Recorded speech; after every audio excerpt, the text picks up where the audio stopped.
This week on the Fantasy Beer Name Podcast. Achtung baby, it's our first ever live audience podcast recorded at the Hop Vault in Stourbridge during a chaotic Oktoberfest drink-along. On top of the usual gibberish, we also tackled the big question, what is craft beer? And we also fielded some controversial beer opinions from our special guest that may just have you choking on your bratwurst. We've cut this recording down to make it easier on the people that weren't there, so grab a beer, strap in, and enjoy the highlights.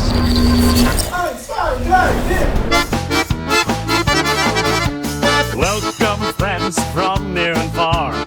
Raise your steins, let's drink some jars. There'll be lots of drinking and things to ingest. It's the PlanetBeerTV Oktoberfest, a live audience podcast. Whoever thought that? No idea, but it's sponsored by Mosaic Beer Mess. So let's drink beer until we're all one big mess. It's the PlanetBeerTV Oktoberfest.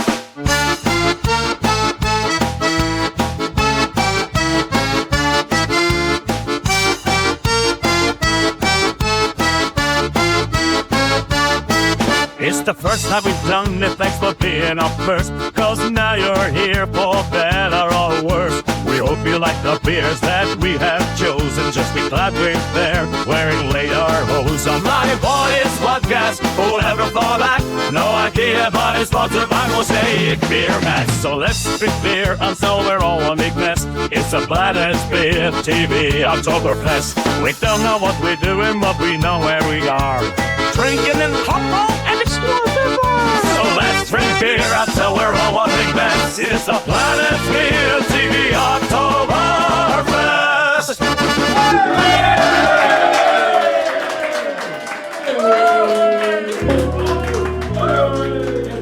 So, this is a bit weird. Hello, welcome to the Fantasy Beer Name Podcast Special Edition Oktoberfest Special at the Hop Vault. I'm Chris. I'm Paul. So, what we doing? What we doing tonight, Chris? Why we're here? What's happening? So, essentially, Mark approached me. We love Oktoberfest. We think it's a great festival, great beer festival. Never been, but would like to. But what's the next best thing than going to Munich? A small room in Stourbridge. A small room in Stourbridge. And that's exactly what we've decided to do, because Mark approached me and was like, hey, we want to do something for Oktoberfest. Not sure if you're up for it, but maybe we could do like a drink along or something. And at the same time, we were also proposing taking this on tour. There's only 13 episodes so far of the stuff that we've done. Yep. But obviously if you don't know what we do, and you don't know we've got a YouTube channel, I'm not sure why you're here. But essentially, yeah. If you're here just for the beer, oh, I'm sorry. I'm very sorry. Get your halves at the bar and you can go. No, so we already have this established YouTube channel. It's going to be our third birthday next year in February. So we're looking at doing something for that. But yeah, like I say, we like Oktoberfest, and we've got this podcast, which we've only done for about 12 or 13 episodes, sponsored by Mosaic Board Printers, Europe's leading beer map producer. You corporate. Chill. I need to throw it in. And he was like, yeah, do you want to do something? I was like, well, I'll tell you what, as you've said that, and as we've already talked about maybe taking this on the road, let's try and combine the two. Let's do like a live audience podcast. And I'd just bought some lederhosen, completely coincidentally as well, so we thought, this works out quite well. That came first. Yeah. I'm thirsty, Chris. Stop talking. Yeah, so what we're going to do, we'll take you through 6 beers tonight. You're going to have 4 German beers. That's the 4 of the 6 traditional Oktoberfest beers. And the other 2 are going to be fest beers from different breweries, modern interpretations of the fest beer. We'll come to that later on. But for now, what are these? What are these 2 that you've got in front of you? Let's have a quick chat about Oktoberfest, just so we're on the same page. Does anyone know what Oktoberfest is, where it comes from, how it started? The floor is yours. If not, I'm going to carry on talking. Keep talking. Okay. 1810. I'll take you back to 1810, Bavaria, Munich, to be precise. The then Prince Leopold was getting married to a bird. It's Ludwig. I said Leopold. Crown Prince Ludwig. I'll take you back to 1810 and I'll do it properly. We had this last time. So last year we did a video. If you haven't seen it, go and check it out. We did an Oktoberfest. And I kept saying Leopold. Beers. Yeah, normal beers versus German beers. And we're seeing who was going to be better. Germany or rest of the world. Germany won. But in that, we had this little historical section. and Paul had to come out with the little background on this, and he kept getting Crown Prince Ludwig wrong, to the point where when I was editing it, it said Leopold, and I had to get him round. He literally came over for 10 minutes just to record the word Ludwig, and then I had to edit that in afterwards. Showbiz. Yeah. So, but yeah, don't get that wrong, because I think Leopold was a Belgian king. Anyway, But, he was getting married to Princess Teresa. And it was that's correct. That is correct, that is right? correct, right? yeah. Of Saxony. Yeah, and it was in Germany. Yeah. We established that. Okay, cool. So they got married, and it was a big deal, and there was drinking, and there was food, and there was horse racing, funnily enough. And it became such a laugh that they did it again the year later. They didn't get married again. They just did the festival again. So and then tempting. again, and then again. And by 1813, it became officially Oktoberfest. And then it progressed. And all these years later, I can't do the maths, we sat here in a small room in Starbridge just celebrating it. Yeah. 6 million people annually go to I say Oktoberfest. it's the largest folk festival in the world. So Yep.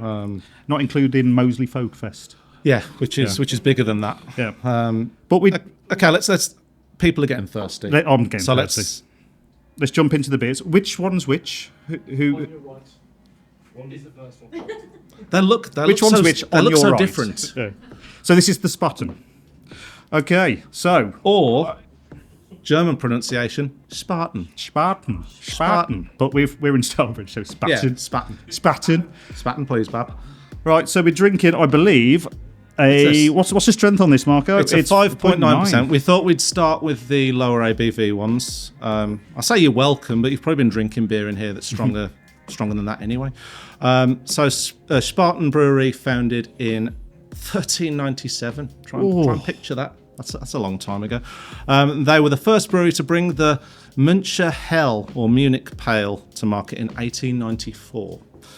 And since 2003, the Spaten Franziskaner Lowenbrau Group has belonged to Interbrew, which is InBev. AB InBev. Yeah, big booze for InBev. So we'll be talking about what makes craft beer later on as later well. on. Yeah, because that's all very timely. But first, let's go in for a ronk on our first beer.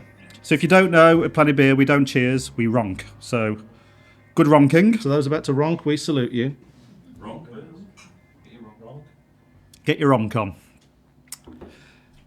We can talk about aroma and stuff afterwards, screw because that. people just want to fucking drink. Yeah, we're not going to get too nerdy about it anyway. No, 'cause yeah, I mean- there's other things we want to talk about in particular. We want to get your opinions on things. So Generally, all the beers that you're going to be drinking tonight taste like this. are going to taste like this. Different variations, minute variations of this.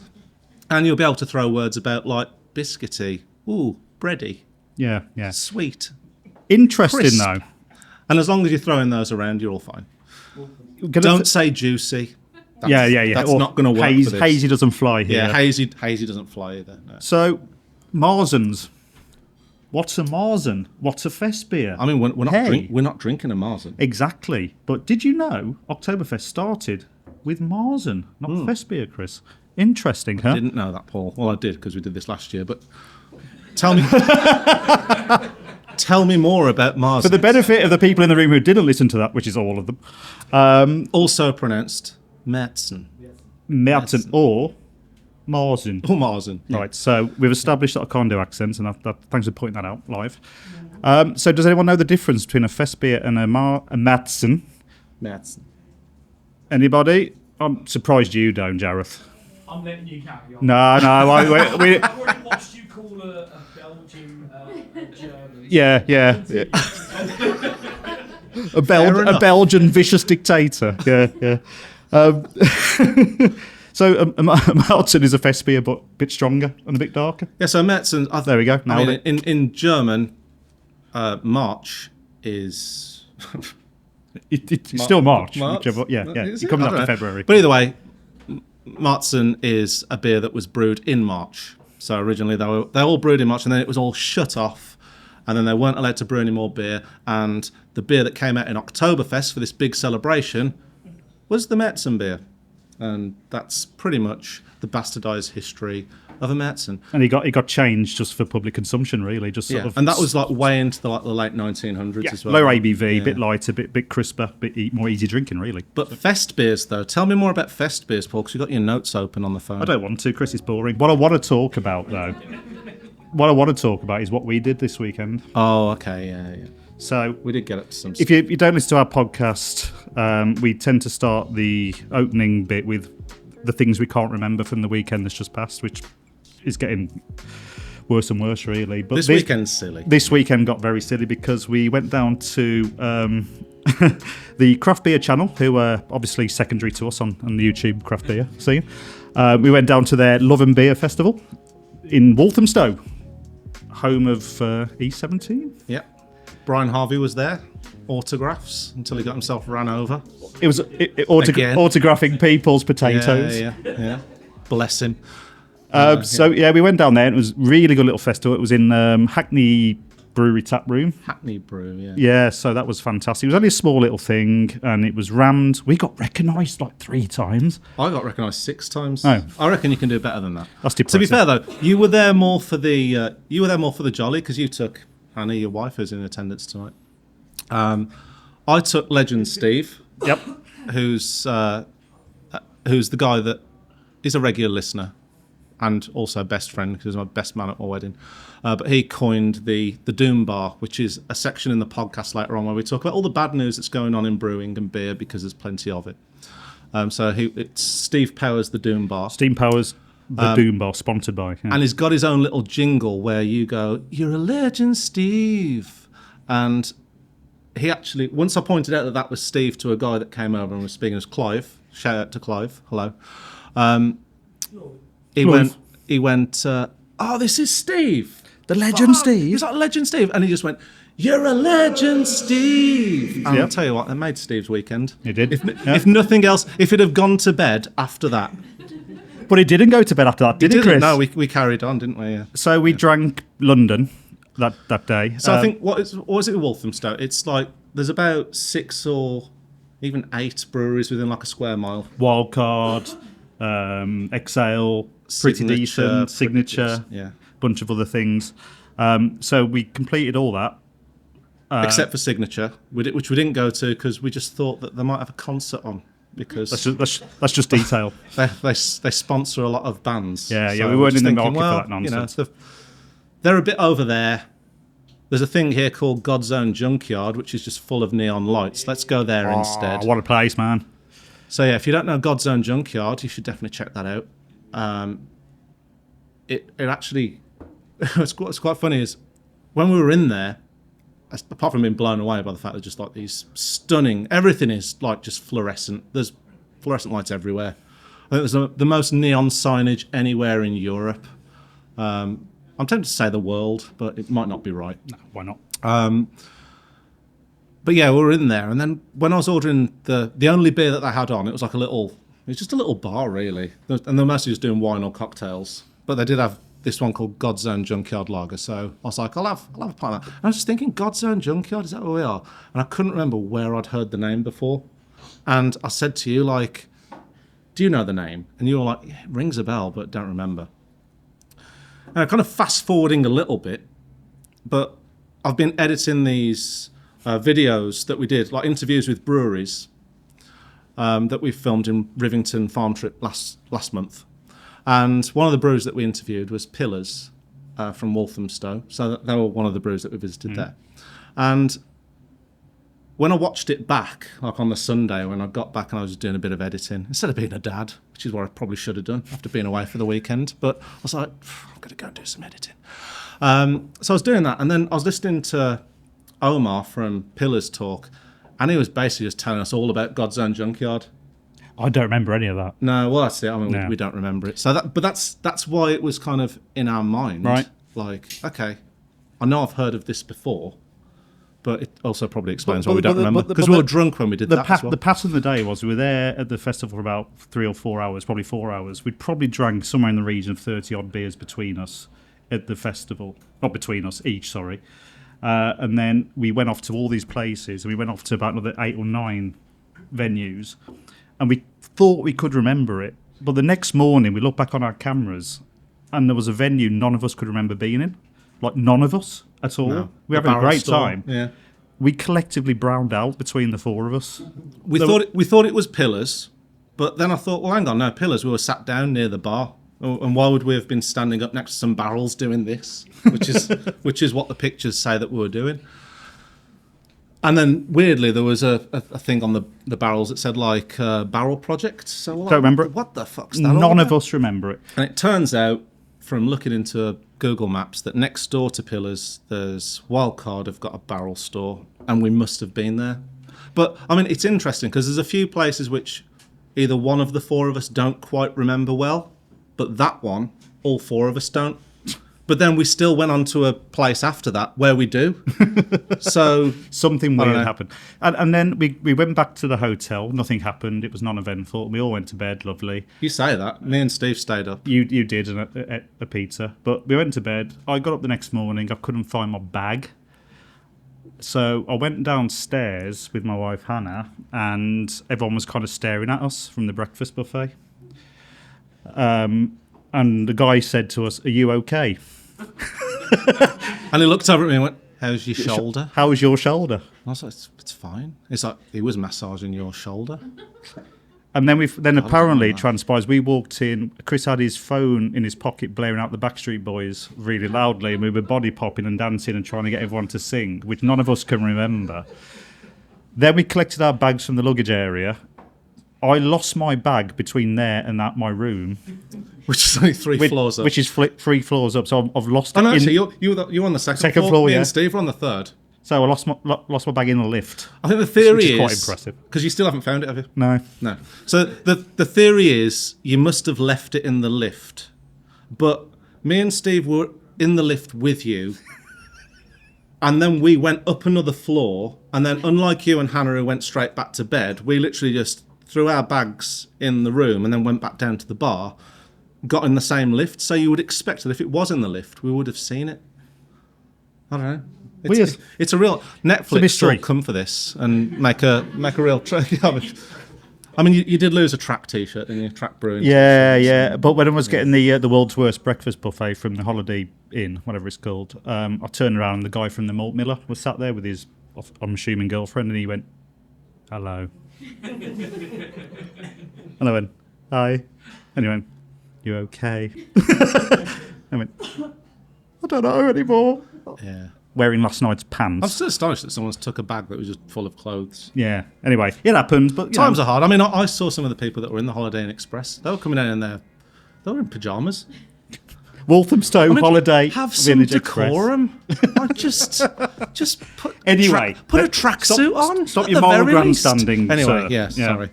Anyway, That's the second beer. No, is everyone on their second beer yet? Well, we'll jump around a little bit, but the next one, what's the next one, Mark? It's Paulaner, I think, isn't it? Oh, my phone's doing an update. Here we go. Paulaner. Paulaner, what do we know about Paulaner, So Chris? Paulaner. Paulaner, Chris.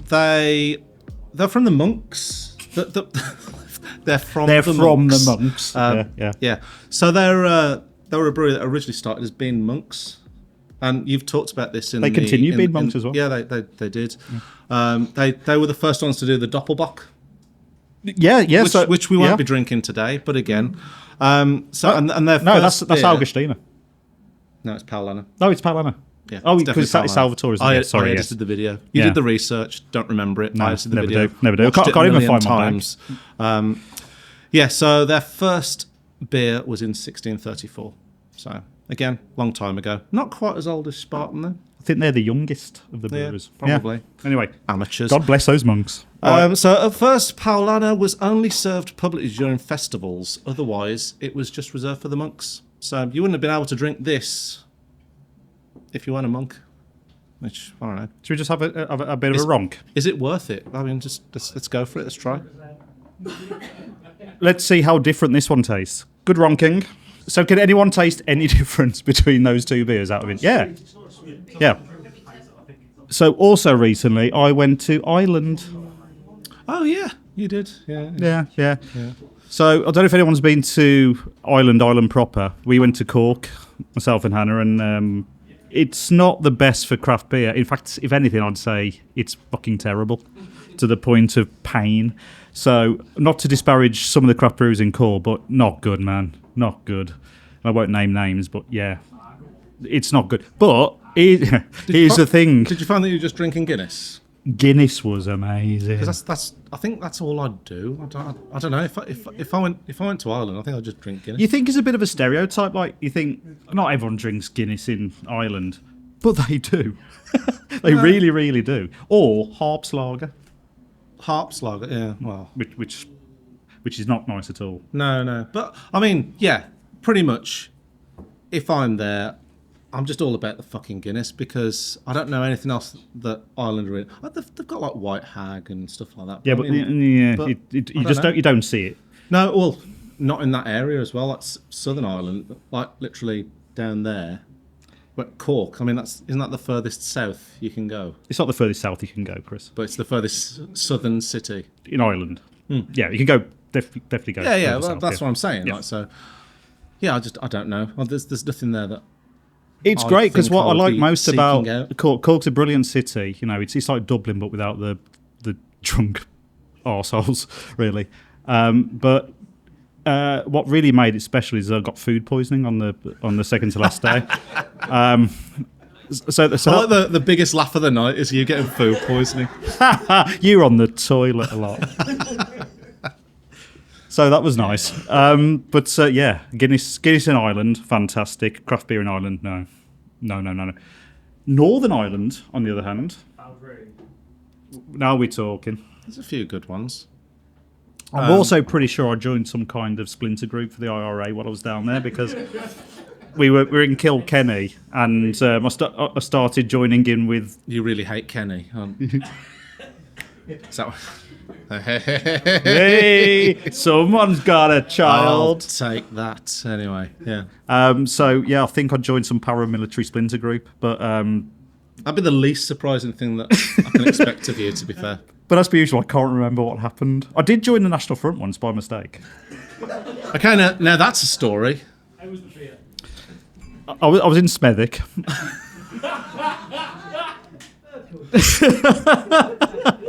And No, go on. No. And it was good. And there was a lot of beer being drank, and there was a band playing. I should have clued into the type of people who are in there when they were like a skinhead punk band.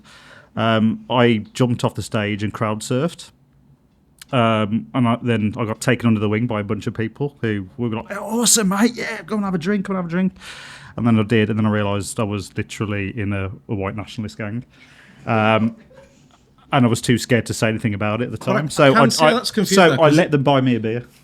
But I can see that's confusing though, because wasn't there also like a load of anti-fascists that are also into like skinhead punk as well Yeah, but around the same time? Yeah. So it's like, See you in the past, mate. yeah, that's so, Smethwick South. Yeah. Galton Bridge. no Smethwick Rolfe Street, Rolfe Street, Galton Bridge. Two different types. This is on the common side. If you Yeah, remember yeah. the common side. There's a pub called the Common Side, I which do. has been knocked down now because apparently it was a hotbed of terrorism. But Yeah, yeah. I mean, I can see that. But I joined the National Front for a bit because I was doing, you realise how badly that clip there is going to play. when I say a bit, it was for about an hour and a half, to be fair. But I was definitely involved. I was definitely involved. Wow. I think we need to move this on. What time are we on? We've got 4 minutes. Why did I just say that? Oktoberfest. And this is only the second beer. I've got a legit question here. Go on. So you went to Ireland, you joined a paramilitary group. Yeah. And last week, while in London, you lost the bag. Yeah. If there's a connection there. The optics don't look good, do they? I guess watch out for London in a couple of weeks. I don't know. Anyway, I'm going to Israel next week, so. What could go wrong? Uh-oh! I've done it again. So, I mean, I think on that subject, isn't Paulaner nice? And now, time for a word from PlanetBeerTV sponsor,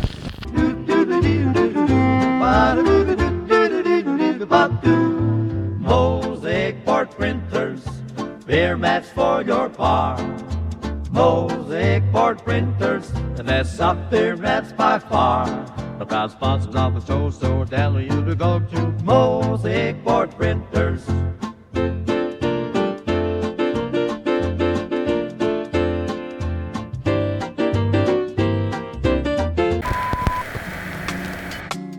And welcome to part 2. There we go.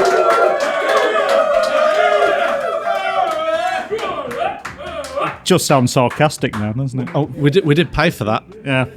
Thanks, guys.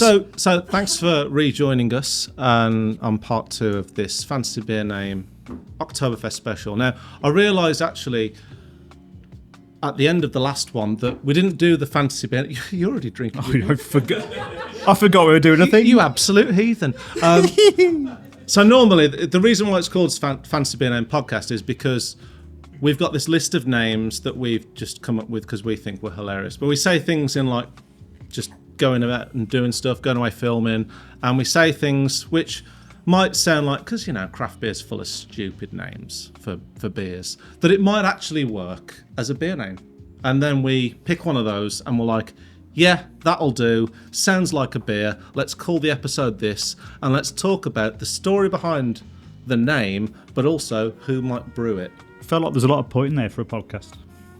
Yeah, a lot of visual aids going on. I'm pointing at all the little triangles or diamonds. You are, aren't you? Yeah. Playing a little game with you. So this one, this episode, this fancy beer name episode is called Toilet German. And I picked this one solely because of the Oktoberfest connection, the German connection.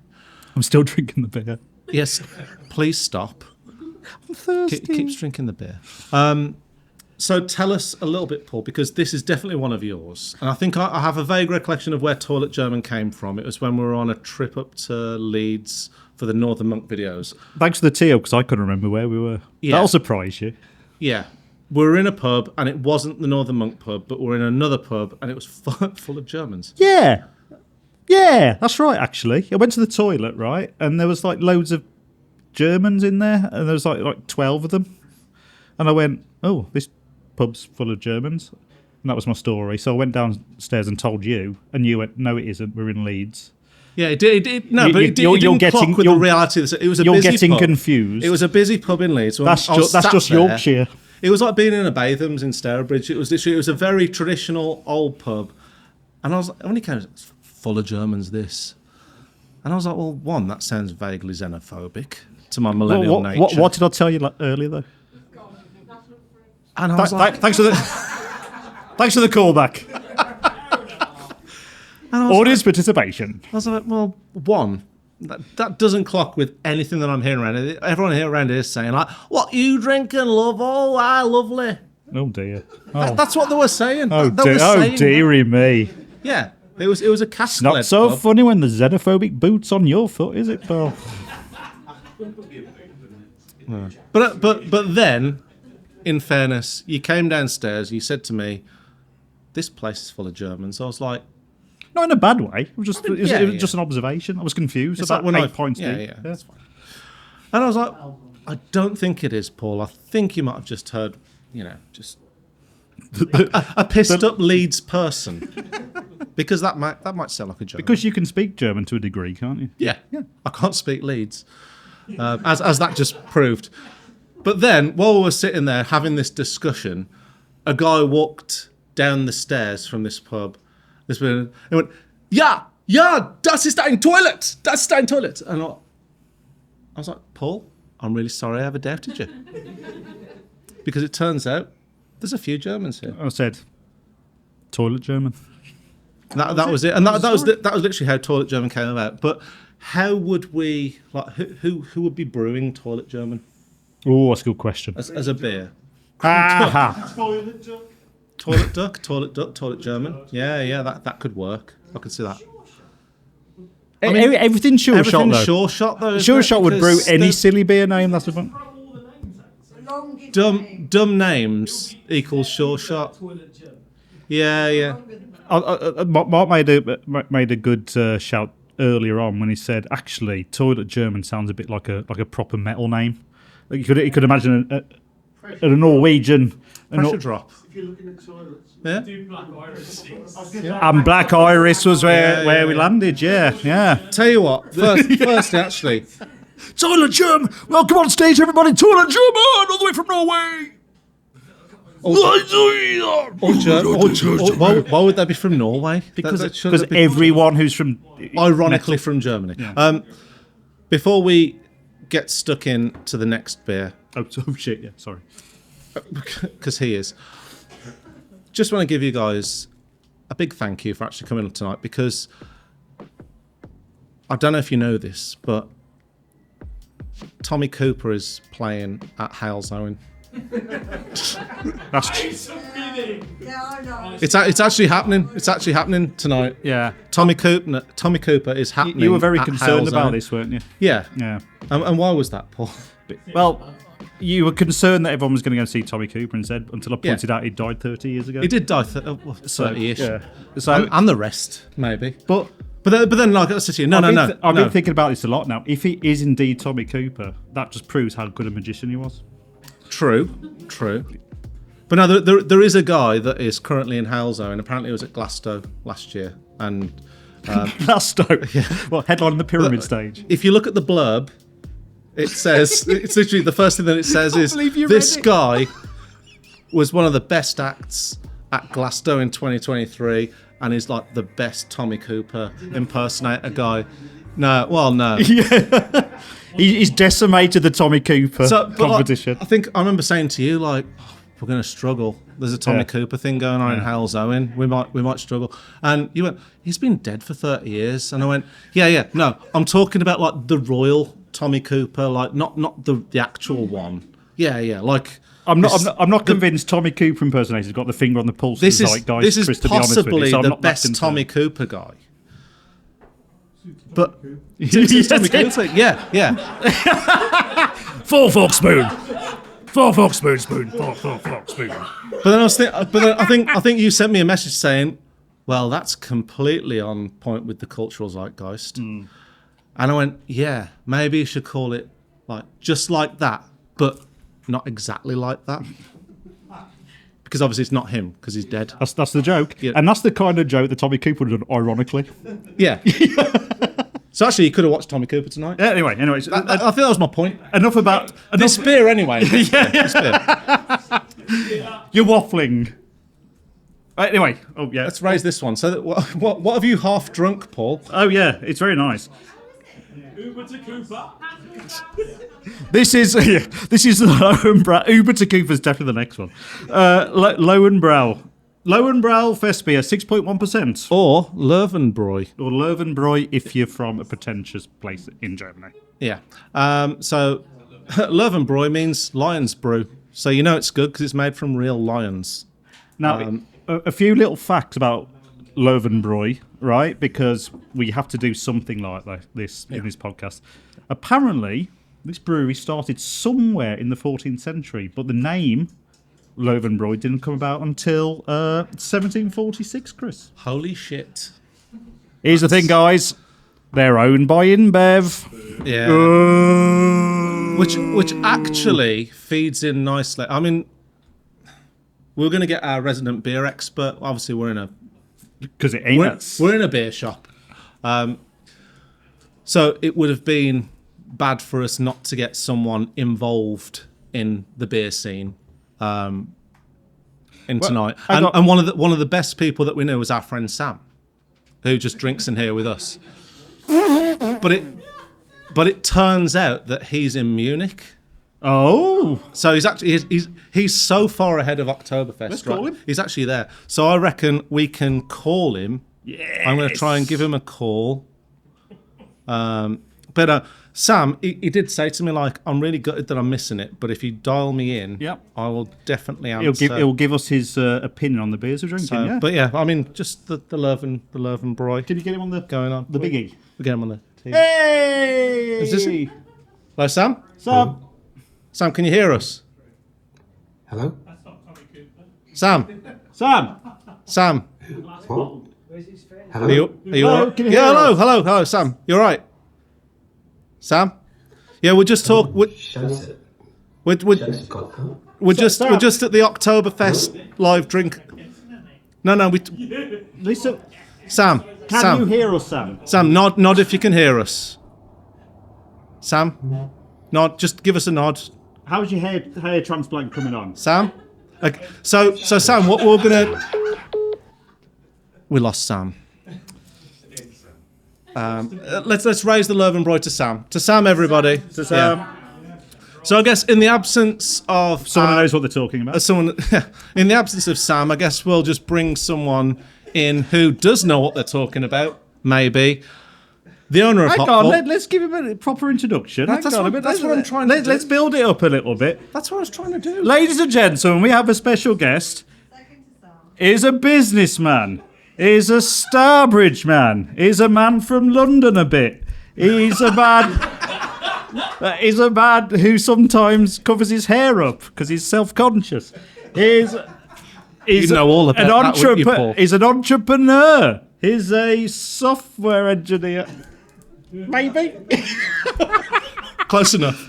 He's our host for the evening. He's the owner of the Hot Vault. And he's the owner of the Hot Vault. Ladies and gentlemen, please welcome Mark Reynolds.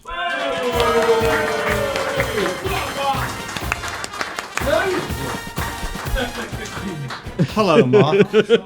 I'd say this is where it all goes wrong, but I mean, it couldn't go any worse at the minute, exactly. so don't worry. Not to put you on the spot, Mark, but what's all this about? I don't know. I mean, I thought it was a good idea at the time. But yeah, no, I mean, it's going okay, actually. I think everybody's having a nice time. Let's do the box tick. That's all that matters. Let's do the box ticking, right? What are we drinking here? So give us a bit of a. No, I think this is. This is the Lowenbrau, isn't it? Yeah, you wrote the notes, so I reckon you should read them. So, Mark, just tell us a little bit, just a crash course in Hot Vault, because we now love this place, but don't take too long about it. Just tell us about why you're here. Because, you know, we all have bad ideas sometimes. So for some reason, I thought it would be a good idea to open a craft beer bar and bottle shop in Stourbridge. And so that's what I did. It was the middle of the pandemic, which is a good time to open any business. And so, yeah, I mean, you know, we have about 400 beers in cans and bottles. Generally about 19 beers on tap, although there's a few more because we've got these lovely lagers on at the moment. I don't know, what else do you want me to say about it? No, That sounds horrible. I'd never do that. Yeah, you know what, Paul? You'd be very sensible to not do that because you know, sounds insane. It's a good way to lose a lot of money. It's quite funny though, because you say the thing about it's not a good time to ever. Well, it's a great time. Sarcastically, it's a great time to open a really niche business during COVID. But so many of the craft breweries that we drink now actually did. They started based off furlough. So yeah, no, I mean the thing is that that's a joke, obviously, but really it was a good time for craft beer. I think especially for us, you know, if it wasn't for the pandemic, we probably would never have opened. Yep. For reasons outside of like the craft beer scene, planning stuff and whatever, the pandemic let us get the place open to start with. And then, you know, people they had nothing to do. So they were out walking around. Starting businesses willy-nilly. Opening tap rooms. I was the same. I was so bored. I got my wife pregnant. Imagine how she I mean, you assume. So yeah, no, I mean, people were out just walking the streets, and they'd walk past and they'd be like, "What's this place?"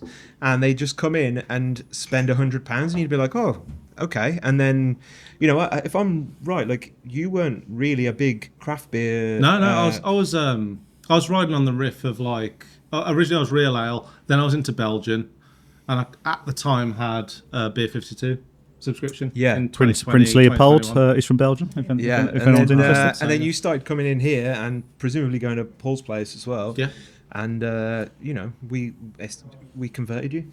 Yeah, absolutely. And now look at us. And now look at the monster that you've unleashed. Yeah. And now we're doing Two men wearing right lederhosen, a big fucking light and a camera. Yeah. A load of people who are just Nearly semi-happy to be here. seven basically people. heckling. Yeah.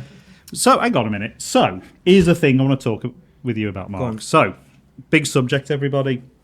We've mentioned two of the beers tonight are owned by InBev. Yes. Boo! InBev. Boo! I don't know. It's pretty nice. But it's good, though, isn't it? That? It's good. Yeah. So, I think there's a big conversation to be had about craft beer and what is craft beer, especially through the lens of Oktoberfest, because let's be honest, you'd be hard pushed to say that anything we're drinking here isn't craft because it's meticulous. It's a good point because I think especially for people who don't normally come here, like my parents' friends, they may have said like, well, what the fuck's craft beer? And I think that's what we're trying to address now. Yeah. Like, it's still a thing that we haven't even challenged or tried to tackle on the channel. It's such a nebulous subject. So I'm distracted because the cuffs of my Lederhosen shirt are now falling down around, and I feel quite flammable all of a sudden. Yeah, I you don't also know look like you might be getting a bit of a rash there, Paul. Yeah. Should have washed so them. the other thing to mention on this is, before we go into the serious stuff, is these costumes are almost certainly Chinese. So if we spontaneously combust halfway through, sorry, but the fire exit's there. Yeah. Anyway, Yeah, so what is craft I mean, beer? so I have what I believe to be the definitive craft beer definition. Oh, fuck off. Let's Well, hear yes. this. This is a bold statement, Reynolds. Let's go with it. It is whatever we sell or would sell. Oh, okay. So it's very selfish, is what you're So- saying. Well, so let me try and defend that a little bit. So there's people with skin in the game are they are kind of very keen to get a proper definition. And at the end of the day, if you are, say, a beer writer or a beer podcaster, craft beer podcaster, you want to some extent your identity depends on that thing, on that on it having like a solid definition. But ultimately, I think what it really is it's a vibe, right? That is what craft beer is it's a vibe. Like drill music. Exactly. And so when I say it's what we sell, I don't necessarily mean that we should be the final arbiters of what is or isn't craft beer, although I do think that. But what I mean is that we have a direct connection with the consumers, and we know what they will or won't buy and what they think when we stock certain things. And ultimately, I think there is no sort of empirical category that is craft beer, and all of the people that are searching for it just they need to chill out and just embrace the ambiguity, love beer, criticize the things that deserve to be criticized, praise the things that need to be praised, and don't worry about the category. Like, Yes. Yeah. Good beer is good beer. yeah, I've got to say That's this. Yaz King. Slay King. I don't know what it means either. No. That's old. a really good point, because I think if I was trying to encapsulate, I would say it's all about being independent, small scale / local, and with this whole thing on quality over quantity, but all of those could have holes punched in them, really Especially is. the local thing. That doesn't hold at all. Yeah. But Yeah. what you said there in terms of the vibe thing, it's the reason why breweries like Brewdog or Tiny Rebel or Beavertown, I mean, I'd say if you were putting them in on naughty steps, Yeah. Beavertown definitely on the naughty step. Mm-hmm. Now I'm not sure if they're on naughty step 1 or naughty step 2. Yeah. Because all they've done is sold out to Heineken. So they're definitely not craft beer. They've basically made loads of people fall in love with craft beer. And when we've spoken to brewers, they're all saying like Gamma Ray and stuff like that. That was one of the beers that got them into it. Damien Emperors said it was Brewdog who got him into brewing stouts. and that's a pretty big legacy, really. But they're on the naughty step because they're sold out. When they sold out to Heineken, they tried to make out like it'd just be a great thing for the consumer. Like, it just means you're going to get this, but just more of it. It just lets us focus on other areas of stuff. Like, we can focus on the brewing now, but really, they won't focus on the brewing. No. They were like, fuck yeah, I'm rich now. But in the realist term, it becomes watered down. So, I mean, that's literally where that term applies the most, right? So, their flagship stuff that was, once the shoulders of the giants brewers stand on becomes a shadow what it used to be, and it is literally watered down for mass market. Yeah. So I think a couple of things there as well is that obviously the US has a fairly tight definition, and breweries like Beavertown and Brewdog would very easily, maybe not Beavertown because the association with Heineken maybe, but they would kind of almost they would fall into the definition of craft beer, and so you kind of got to be careful what you wish for, because things like Blue Moon and what's the other one that Marzens, Carlsberg brew, whatever, it doesn't matter. But it's very easy for things like that to start to fall into the category of craft beer. So you're out there sort of campaigning for some kind of hard definition. You don't know what might end up in your category.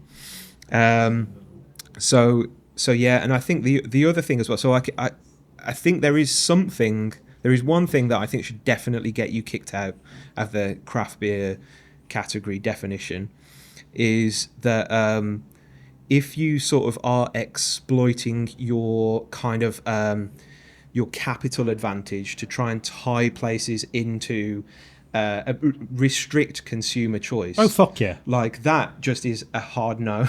we talk about pub landlordship. Yeah, I mean, you have the breweries. The big breweries will. They have access to cheap capital. They will basically give people free money in order to agree to take their beer for an extended period of time. That is just restricting consumer choice. And if you're going to use the fact that you've got loads of money to make it so nobody can buy anything but your product, then that's just a hard no. Yeah. But I think the other thing as well. Hang on, before you go off. That far down your absolute brilliant speech. We need to jump into this next beer really quickly. Oh, sorry, I forgot we were drinking beer. Hofbrau. Hofbrau. Oh, sorry, Hofbrau. Yeah. So, Hofbrau. Everyone's pouring down anyway. So yeah, Hofbrau next, 6.2%. 6.3%. Hofbrau was founded in 1589. The company has been run as a state-owned enterprise since 1939. It's socialist beer, ladies and gentlemen. Well, hang on a minute. But I mean, what happened in 1939? 1939. It's. Oh yeah. Did you pick this, Paul? This is Paul's National Front connection. I might. Oh shit! Can you cut all this out, please? The optics aren't looking great. Sorry. I had one more thing that I wanted to say. You did have something you wanted to say. Go for it. I was just going to say that. It's not that I think that nobody should ever use the term craft beer. I think obviously there are contexts in which it is completely appropriate. If you say to me, "Oh, there's a new craft beer bar open down the road," like I kind of know what that means. Yeah. Right. And that's kind of. Or do you? Yeah, well, maybe I don't. Because there's some places around here I'd question that. Let's not. let's take the specifics out of it. But I just think that like where it matters, we should be really specific about what we're talking about. Yeah. And then where we're not, we should just accept that what it is a sentiment, and get on with it. I mean, it's probably a marketing term anyway to start with. But if you're gonna focus on the term craft, that means there has to be some love and care in what you're doing. That doesn't necessarily mean that doing it at scale, the love and care has gone out of it, because to me, 100%. Drinking something like this, for example, or an Augustiner beer or Paulaner beer, means they focus so hard on the quality, they manage to scale it upwards and still retain it. You take an Augustiner over a Punk IPA.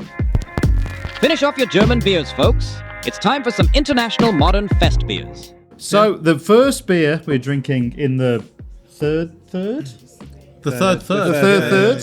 The third. It's getting rowdy.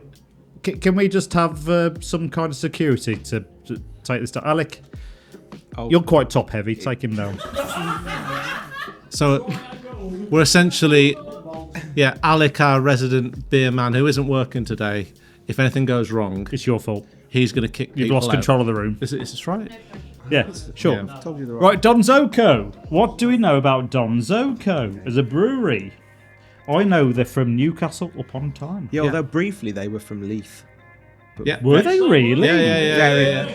Good Very, knowledge. very free. Right, so we've got Donzoko. They're now from Newcastle upon Yeah. Tyne, I What believe. the fuck? Now that's a different beer. Yeah, So very different. That is different. Well, that's interesting because Yeah. that's way more bitter.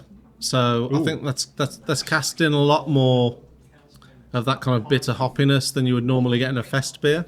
What's happening Paul, there, then? Tell us more about yeah, tell tell us us- more about fest beers. What should a fest beer be? I love it. Right, so if we're talking classic fest beers, there's a very specific kind of character we need them, and that's we need a kind of yellow golden colour. We need. Well, hang on. That's a good point actually. Is this yellow and gold? No, Looks like an amber boy to me, lads. it looks amber. Yeah. It looks like an amber boy to me, lads. Fucking amazing. Let's have the aroma. What are we Okay. getting? Okay. So we're having a sniff. Everyone's invited to sniff their glasses. We want some kind of moderate malty richness to it. I mean, it's I don't get anything. malty. Immediately, I think this is a thing that we did last year where we compared British fest beers versus German fest beers, and the thing that we found was English fest beers were more identifiable in the sense that they weren't quite doing the same thing. You could find out which was which based on either clarity on how clear they were or the colour of them. I mean, you look at that.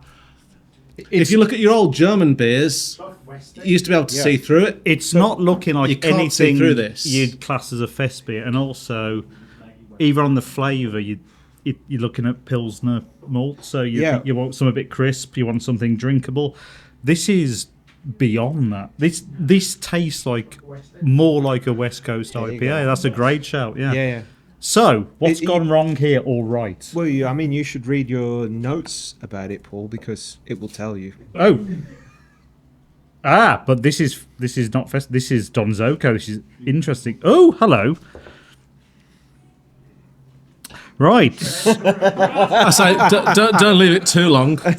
I mean, that's great. You should Google this. Do you want me to do it? There's nothing there for it. So Donzoko, this is a brewery that were founded in 2016 in Newcastle upon Tyne. And this beer is inspired by a trip to Germany. Their expertise in styles None of this is true. By are the way. all in lager. So they do Big Foam, Tettnang Pills, Northern Hells. It's all lager focused. This bangers. brewery, they focus solely on lager. Can we have a round of applause for Big Foam, please? 'Cause I think it's one of the greatest modern lagers of all time. I mean, you're just doing that to buy me time to read, and I appreciate that. This is going to blow your mind. There's nothing about the beer there. Fest beer, this Fest beer has Pilsner malt, a little Vienna and Munich malts, Read the next word. decoction There you mash, decoction, Yeah. decoction, Oh dear. decoction mash, Tettnang and Hallertau blank hops. But the point is that it's the decoction mash, right? Like that's what gives it that big malty thing that's it's got going on. So it's a good mix between, like earlier on we brought out the term Marzen or Marzens. Yeah. And it's actually a good mix between the two because a Marzens beer would be way more malty, bit darker in colour. And this is pretty much kind of what this is doing. Although it's Fest beer, it's doing the same thing. This is kind of striking the middle, which I have to respect. Yeah, and it's Can I have it's a like way controversial hoppier. opinion on this? Right. Okay. I think it's Hit a us with it, lovely beer. Yeah. I love Donzoko. Fuck off! Is that a fest beer? I mean, it's not even close. To Yeah, but being- I think part of the thing is that like the Festbier is a bit of a vague category, right? And this is what I'm talking about. Yeah. So let's go back to when we talk about the vagueness of craft beer. What we've got here is experimentation of a very specific style. When does it go a bit too far? Because I think Festbier has to be identified in the confines of what it is, right? Which is a drinkable lager of a very specific description, almost bland to the point of exhaustion when you try some of them. Yeah, I think That is that a step too far? I think that's fair. I think that's a fair criticism. I mean, for me, this is like, I think if you are a West Coast IPA fan, this is better than most of the British Westies. Like, if you gave this, like, most of the British Westies are way kind of fruitier and softer and like than this lager. I've got to agree with Paul to a sense of, is it fuck like any of the beers that we've been drinking? You wouldn't drink pints of it. No. No. And this isn't even the strongest one. No, this is actually the weakest one. What? This is the weak 5.6%. This is the Shut weakest up. beer we're going to drink. 5.6? Yeah, this is the weakest beer we're going to drink tonight. But it's definitely the hoppiest. And it's definitely Country the maltiest. But also, if I could offer another point of view, what I would say is that I think the British breweries that do Festbiers are, they're all coming at it with their own angle. Like this is not Donzoko doing a bad job of producing a Festbier. This is Donzoko doing basically a perfect job of the beer that they wanted to make. Yeah. Which And is completely valid, right? That is not the same as the Paulaner or the whatever else we drank tonight. Yeah. It's a very unique thing, and it's different from the thing that Verdant will do, and Lost and Grounded will do. They all do their Utopia. They all do their Festbiers. Can we call them Festbiers though? Then. Well, I think. But this goes back. I think the Festbier category is it's like it emerges out of a kind of chaos, right? Like it's just we're going to brew beers that people want to drink. It's not like a hard category with really strict constraints around it. So I don't know. I think anything that's brewed for Oktoberfest is fair game to be called a Festbier. But it feels like we need a new category for it. Then Tell you what. separated from that, like Festbier adjacent. Festbier adjacent. Yeah. Okay. Let's jump into this last beer, which is adjacent. So The naughty kids in the corner are probably well on it. They've probably been there for about They're halfway down. half an hour. They don't mind. So this last beer that we're going into now is the Sierra Nevada. Let's have a quick ronk and we can all get in. If you haven't already, naughty children in the corner. To the ronk. I mean, to be fair, that tastes to me like the Sierra Nevada is tasting very much Like a Sierra Nevada. well, it's tasting very fest beer. No, nowhere near. I think it's complete opposite. More than Donzoko. 100%. Yeah, it's back to. But Donzoko is really far away from where a Festbier should be anyway, right? But let's talk about Sierra Nevada for a minute. So Sierra Nevada are a brewery from America. Oh, well done, yes. Tell me a bit more, Paul. Well, they were started, believe this or not, 1974. 74. So long ago. 74. They were like That's long ago in the literally the OGs of, I guess, what we describe as modern American craft beer. They Sierra Nevada Pale Ale is formative, I think, for most people in this room who have enjoyed craft beer, especially that man over there. Hey, you! Yes, you! How would you like to hear some controversial beer opinions? Okay, so Mark, we're talking about controversial beer opinions, Okay. and what we want to know right now is what are yours? Yeah. So as you can imagine, Chris, this is this is difficult for me because I'm a man that doesn't have very many opinions.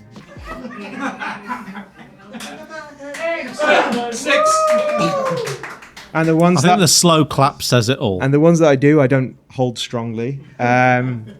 So I did think that maybe the thing I could say here would be, like American beer is inferior to UK beer. But the thing is like that is just a completely obvious, observable fact. There's a few shaking heads. No. So it's not worth mentioning that, I think. It's controversial. So I think what I'm going to do is give you, I think, 3 kind of interconnected opinions, which are: we shouldn't care about pub closures, cask beer deserves to die, and beer is too cheap. Oh, Jesus! Overload. Take a drink. Oh my God! I mean, that's 3 dead cats on the table right there. You're like, just like, hey, how about this, and this? I'm not sure which one I want to tackle there. I've just heard a shriek from my wife, and it's Tuesday. So here's the thing. So the thing that most people don't know about pub closures is, so there's basically 3 categories of pubs. There are brewery-owned pubs, independent pubs, and pubco pubs. So that since 2000, Like Marston's, yeah? Marston's or a Punch or Enterprise or whatever. Which one of them is that? So since I think 2000, the number of brewery-owned pubs has been more or less the same. Like, there's a minor decline. The number of independently owned pubs has actually increased. The number of pubco pubs has plummeted, right? So almost the entire decline in pubs that we've seen over the last 2 decades has been from pubco pubs. And I'm sorry, but I find it very hard to care about that. And that's not to diminish the loss to the communities, but that loss was already incurred when the pubco took over. It's not to diminish the loss to the people whose businesses and livelihood depended on that pub, but they were set up to fail, basically. The pubcos, essentially part of their model is that they will sell the lease and the fixtures and fittings, etc., to anybody with some savings and a dream, and then they will they engineer it so that it's impossible for them to make a business that works, and they will close them down, and then they will sell the fixtures and fittings and the lease to the next person. And it's quite frankly disgusting. And when fuss gets kicked up about it, they change their model to where they install managers and do a revenue share scheme where they take 25% of all the revenue. And how many businesses run on a 25% profit margin? 0. So it's just a completely mendacious business model. And I hope they go to 0. Yep. I just find it very difficult to care about that, and that is obviously tied to the decline in cask beer. If your primary the place where you sell it is declining, well, obviously you're going to sell less of it. And we all here have stories from recent stories from local cask beer pubs that are considered the kind of the premier cask beer pubs in our area, that are first on the list when it comes to writing the Good Beer Guide. Each one of us here has a story that we could tell. About issues with beer that can be directly attributed to staff incompetence, essentially. Totally. And ultimately nobody is making enough money in this industry, so nobody can afford to pay their staff any more than minimum wage. You end up with people who don't give a shit and they don't care, and then we wonder why there's a decline in cask beer sales, because everybody's getting served shit cask beer because the people behind the bar don't know or care enough to make sure that it's served properly. And it's not difficult. Everybody goes on about it needs to be kept properly, you need a decent cellarment. If dogs had thumbs, you could train them to properly keep cask beer. It's not difficult. You just need enough to spend 10 minutes on the internet to figure out how to do it. But ultimately, like, beer is not expensive enough. If the average price of beer had kept pace with minimum wage, the average price of beer would now be $5.90 a pint. And this is from the year 2000. And it is actually £4.50 a pint. So basically, beer is too cheap. None of the people that work in pubs, or hardly any of the people who work in pubs, are. They do it because see it as a career move, that they're going to be in it long term. This is something I can do to establish financial stability. So the people that claim to care about cask beer complain when it's more than £4.50 a pint, and quite frankly, they can take their vouchers and fuck off to Wetherspoons. Yeah. So that's my rant. I mean, you've covered a lot of facets there, mainly socio-political economics. But I mean, That's pretty much it. Thank you very much. Yeah, see you later. I have got other. I know the case dropped rest. the mic, but it's not mine. I know the case. Don't drop that one. Yeah. I know the case rests, Mark. But what's your second opinion? There's a lot of people in this room who are absolutely affected and understand how that goes, and I think it's so weird how we've lost the concept of the pub anyway, and how the bastion of society was sort of based around that little place in the corner. You go and have a little drinky poos, and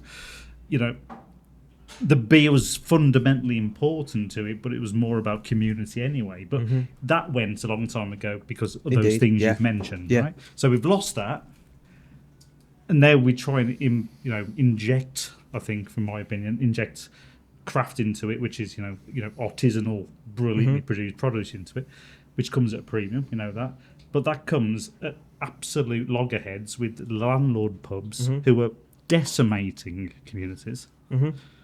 I mean, decimating. 100%, yeah. And fuck those people. Fuck Green King. Fuck those arseholes who are just landlords masquerading as landlords. Yeah.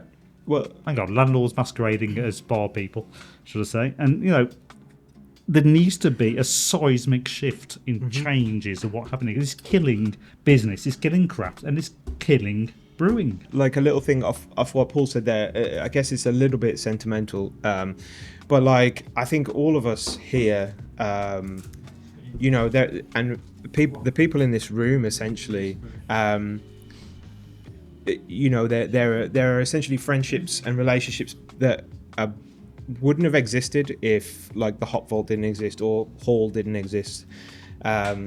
And I think, like what essentially people like us have been trying to do is bring like the old-fashioned pub back, but, not necessarily, in an old-fashioned way, and it's the... It's true. It's true.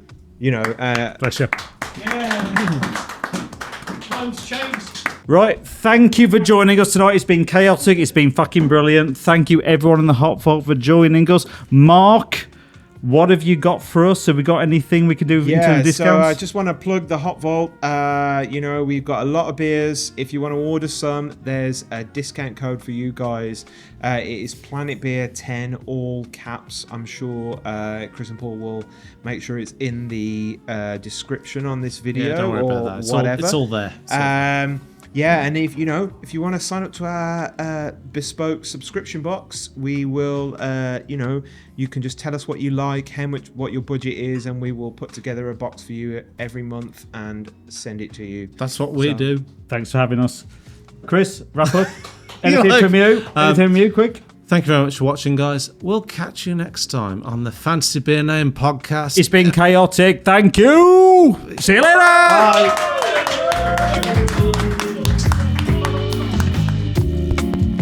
The Fantasy Beer Name podcast is brought to you by PlanetBeerTV. This episode was recorded by Luke Bartlett. Thanks once again to our wonderful sponsors, Mosaic Board Printers.